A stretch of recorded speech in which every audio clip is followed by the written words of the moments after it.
recently I've been getting around to doing a lot of creative work, a lot of brainstorming, just a lot of working with new concepts. And because I've been trying to run content and edit content for this ministry blog site that my friends and I have begun, and one of the things that I've realized is that whiteboards are a lot of fun. And they're just so much fun to use as a brainstorming tool to put your ideas out there and visualize them, and to be able to display things and just get kind of a look at what you've been thinking, or how your thoughts have looked like. In fact, I kind of like to relate it to something that filmmakers do, just called storyboarding. And it's a little different. What they do, they just take a wall and they put their scenes up, how they are going to flow and how they're all going to be together, running next to each other, so that they can understand how the movie will feel like. And although I'm not making any movies, I do call this my storyboard, because I'll put my ideas on it and I'll be able to sit in front of it and just reason with myself, really, and get a feel for how my ideas are going to fit together, how they're going to develop from one another, whether I need to take something out, whether I need to put something in.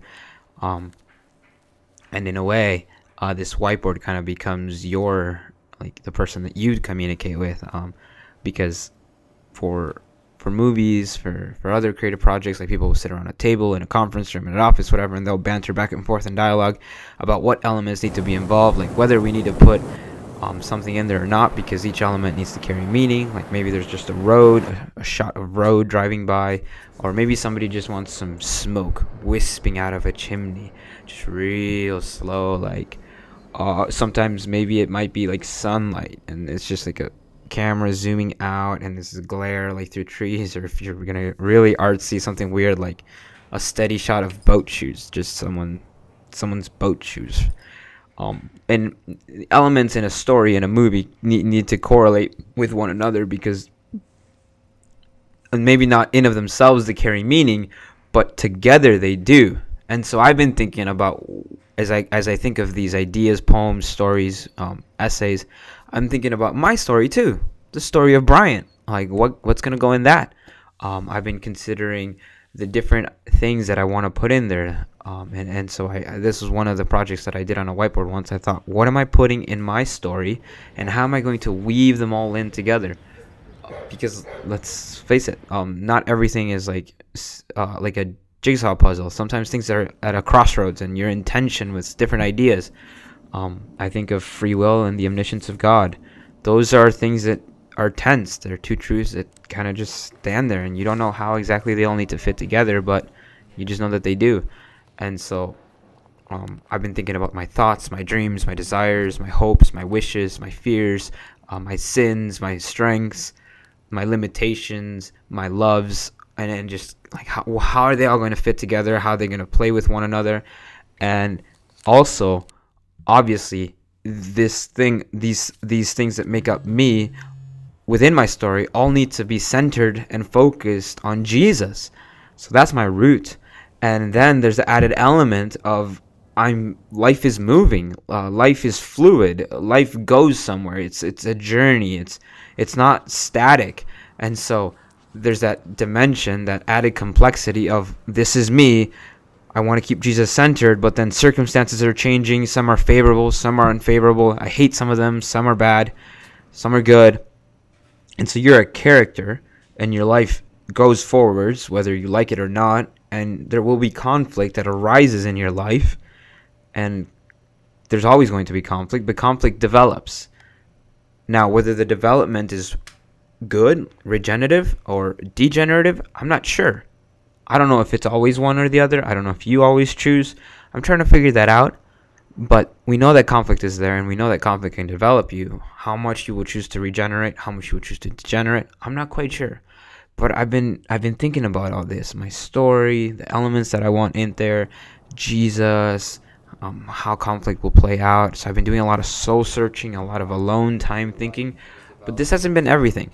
I've also come to realize that community is very important. There's also that other half where you need to dialogue, you need to communicate, you need to share, you need to listen to the counsel of others, you need to seek advice, because other people have gone through other experiences that you haven't. Other people have other perspectives, so that they're able to look at you and say something like, yes, this is what you should do because da-da-da-da-da.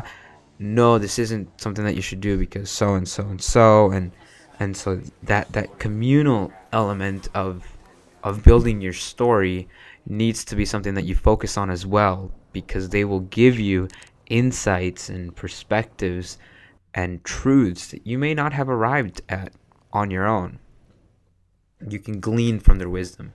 Now, it's not easy, and it's not something that most people do, sit around and think about the story that they're building, the story that they're creating, the painting that they're working on.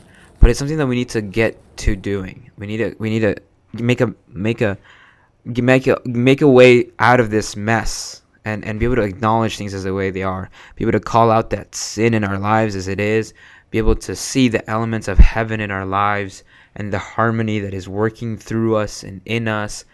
We need to be able to clear things up so that we understand that we need to be vulnerable. We make ourselves transparent to the world. And that we are staying in family and in fellowship, because these are important things, that you're getting a good dose of experiences, because experiences are what a life is made of. And as you put yourself out there and make yourself transparent, there will be fragmentation, there will be breaking and removing of elements that you enjoyed, and sometimes you'll get hurt, and sometimes we'll feel confused and lost because we're that little dog that can't understand things because all we see is a foot above us.